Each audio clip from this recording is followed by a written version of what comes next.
وہ انسان ہی نہیں جس سے خطا نہ ہو، اور پھر وہ انسان ہی نہیں ہے جو خطا پہ شرمندہ نہ ہو، پھر وہ شیطان ہے۔ خطا ہونا بزرگی میں کوئی رکاوٹ نہیں۔ صحابہ کی خطاؤں کو اللہ نے قرآن میں ذکر کیا، صحابہ سے ہر بڑے سے بڑی خطا ہوئی، اس میں ایک پیغام تھا کہ اتنے بڑے مقام والے سے بھی خطا ہو سکتی ہے اور اللہ کے تعلق میں کوئی کمی نہیں آ سکتی۔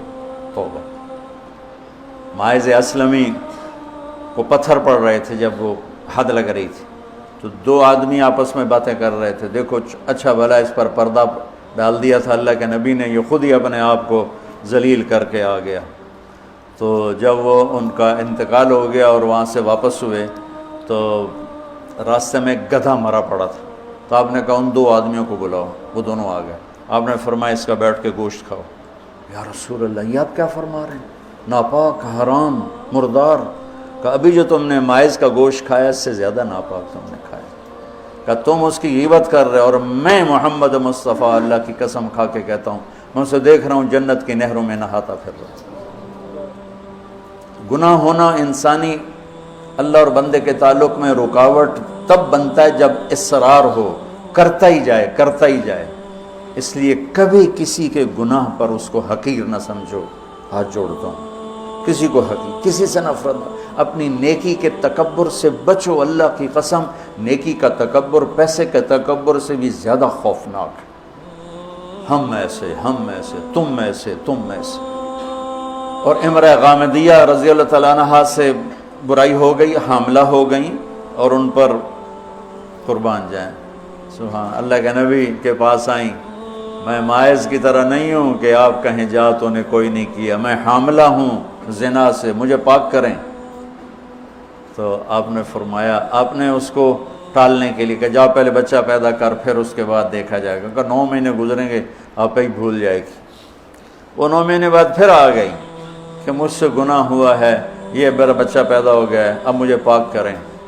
آپ حیران ہو گئے اس کے اس اندر کے بے قراری پر۔ آپ نے پھر دوسرا ہیلا اختیار فرمایا، آپ نے فرمایا بچے کو دودھ پلا 2 سال، جب یہ روٹی کھانے کے قابل ہو جائے پھر آنا، پھر حد لگائیں گے۔ 2 سال اس نے دودھ پلایا، اور ایک دن چشم فلک نے دیکھا کہ ایک عورت بچے کو انگلی سے پکڑ کے لا رہی ہے، اور اس بچے کے دوسرے ہاتھ میں روٹی ہے اور وہ کھا رہا ہے، اور آ کر کہتی ہے یا رسول اللہ یہ روٹی کھا رہا، طہرنی، مجھے پاک کیجیے۔ میرے نبی کے بھی آنسو نکل آئے۔ تو آپ نے فرمایا اس بچے کو کون اپنا بیٹا بناتا ہے، میں ضمانت دیتا ہوں جنت میں وہ میرا ساتھی ہوگا۔ تو ایک انصاری صحابی نے اٹھ کر کہا یا رسول اللہ میں اس کو اپنا بیٹا بناتا ہوں۔ اتنی بڑی بڑی ہستیوں سے گناہ ہو جاتے ہیں، لیکن ہم کہتے ہیں یا موسیٰ یا فرعون۔ وہ جو ایک احمقانہ شعر ہے، دورنگی چھوڑ دے یا کرنگ ہو جا، سراسر موم ہو یا سنگ ہو جا، کسی بیوقوف شاعر نے یہ شعر کہا۔ تو ان پر حد لگی تو خون کا کہ چھینٹے حضرت خالد پر جا کے پڑے، تو انہوں نے کو 2-4 لفظ سخت کہہ دیا۔ آپ نے فرمایا خالد ایسا مت کہو، اس بچی نے وہ توبہ کی ہے پورے مدینے پہ تقسیم کروں سب کی بخشش ہو جائے۔ انہو من یتق، بڑے سے بڑے سے بھی ہو جاتا ہے۔ سارعوا الی مغفرۃ من ربکم وجنۃ عرضها السماوات والارض اعدت، بولو للمتقین۔ ٹھیک، کون ہیں؟ الذین ينفقون فی السراء والضراء، جو تنگی اور فراخی میں خرچ کرتے ہیں، والکاظمین الغیظ، جو غصے کو پیتے ہیں، والعافین عن الناس، جو لوگوں کو معاف کرتے ہیں، واللہ یحب المحسنین، اللہ احسان کرنے والوں کو پسند کرتا ہے۔ اب آگے بھی تقوی والے ہی آ رہے ہیں۔ والذین اذا فعلوا فاحشۃ، فاحشہ میں نے بتایا تھا نا قرآن میں کس معنی میں آتا ہے، اور یہ کس کے بارے میں؟ اللہ اکبر، واہ میرے رب، تو نے اتنی گنجائشیں دی اور تیرے بندوں نے جہنم ہی واجب کر دی تیرے بندوں پر۔ مجھے ایک پڑھا لکھا نوجوان کہنے لگا تسی مولویاں ساڈے کولوں ساڑا رب کھولے، اور ساتھ ہی رونے لگا کہ تو سب مولویاں ساڑا رب کھولے، ڈرائی جاندن ڈرائی جاندن ڈرائی جاندن۔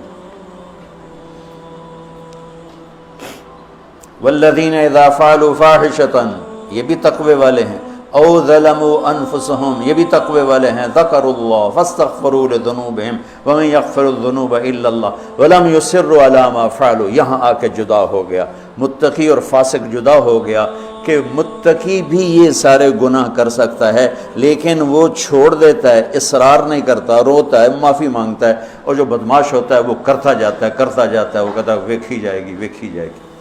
تو جنت میں جانے والوں کے بارے میں میرے رب کا قرآن یہ کہہ رہا ہے، ہم ایسی احمقانہ